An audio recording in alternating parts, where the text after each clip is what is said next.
100% of UK immigrants are looking forward to their indefinite leave to remain in the United Kingdom due to a whole lot of obvious reasons. However, what if I told you that not all ILR applications are granted? Today, we're going to be exploring the reasons behind why many ILR applications are rejected, and you want to watch this video to the very end and send it to somebody who is also looking forward to applying for their indefinite leave to remain in the United Kingdom. Hey guys, welcome back to my channel. Thank you so much for clicking. If you are new here, you are highly welcome. My name is Victoria, and on this channel we talk all about immigrants' lifestyle in the United Kingdom. So if this video interests you or any other of my videos on this channel, make sure to like this video, leave me comments below, share it with somebody, and you can even subscribe. Now, before we dive deep into why ILRs can be denied, let's talk about what ILR is and why it is important. Basically, ILR means indefinite leave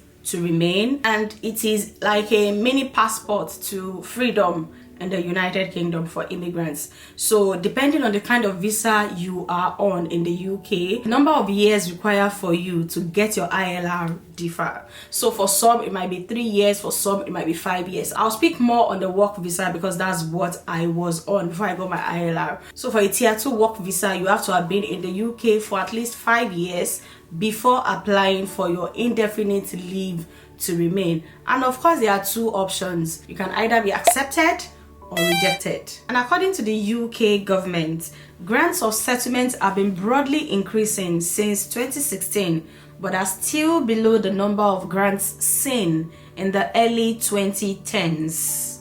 Although grants of settlement decreased in 2023, it was still the second highest year for grants since 2013. Now, this one is an interesting fact. There were 150 grants of settlement in the UK in 2023, with 9% fewer than in 2022. And it is worth noting that you will not get a refund if your indefinite leave to remain application was rejected, and that's a whole lot of money. The least you are going to spend for one person applying for ILR is £2,850 or thereabouts. So you need to make sure that everything is on point before submitting. However, in some limited circumstances, you might actually be eligible for a refund. But basically, make sure that you do your own part so that even if you need a refund, then they will know that the fault is not from you. Why is this ILR of a thing important, you may ask? It is important because it gives you some benefits that you do not have when you are on a visa. For example, when you are on a visa, you are not entitled to benefit. As somebody who is on a work visa, you definitely must work for your employer,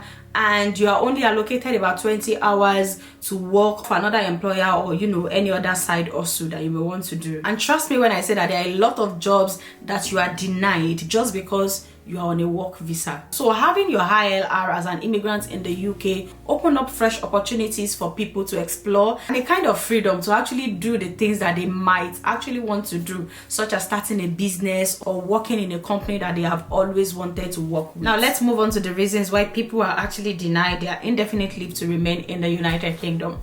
Number one on my list is failing to meet the residency requirement. So there are different types of visa in the UK, and for every type of visa there's a number of years that you are supposed to stay in the UK before you are allowed to apply for your indefinite leave to remain. Now, taking someone on the tier 2 work visa as an example, you're expected to stay in the UK continuously for a period of 5 years at least, and you are only expected to only have a leave of 180 days in any year. So that means for every year in the UK, you are only allowed 180 days to be outside of the UK, meaning that if you travel out of the UK, for example, and you went to your home country and you stayed for 181 days, you have already discounted that particular year because it's not going to count towards your ILR. So if you went ahead and count that year as part of the number of years you are considering for your ILR, then you might be in for a shock because they might actually deny the application.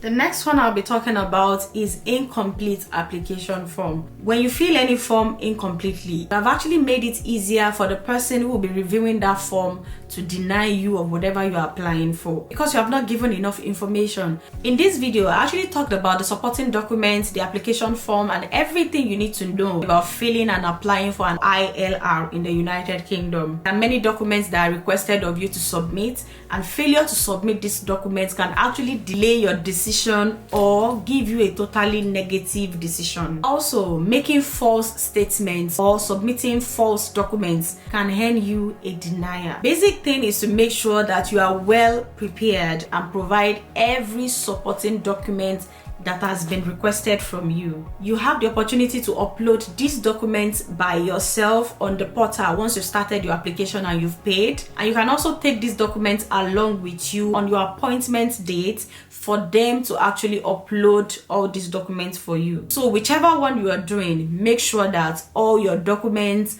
are original and complete. The next one is a very big one, and it is finance. Now, depending on the type of visa that you are on, you might be required to meet specific income or financial thresholds, and failing to do so automatically leads to a refusal. If you have been following immigration trends lately in the UK, you will note that the minimum threshold salary for people on a work visa has gradually increased over time. And what this means is that by the time you are ready for your ILR, you need to be able to prove that yes, indeed, your annual salary matches up with the requirements as per ILR applications. So evidences such as payslip, your bank statements are very important. And if you refuse to provide these documents, then it might actually lead to a refusal. The next one is criminal conviction. Having a criminal conviction can affect your eligibility for indefinite leave to remain in the United Kingdom, particularly if you have been sentenced to imprisonment for a certain period of time. Now, with criminal convictions, many people wonder what is the limit? What will be classed as criminal convictions? What can you declare? What do you not need to declare? I would say anything that has involved the police or the courts or anything like that needs to be declared. For me, when I was applying for my ILR, I had some points on my driving license, which is linked to my DVLA.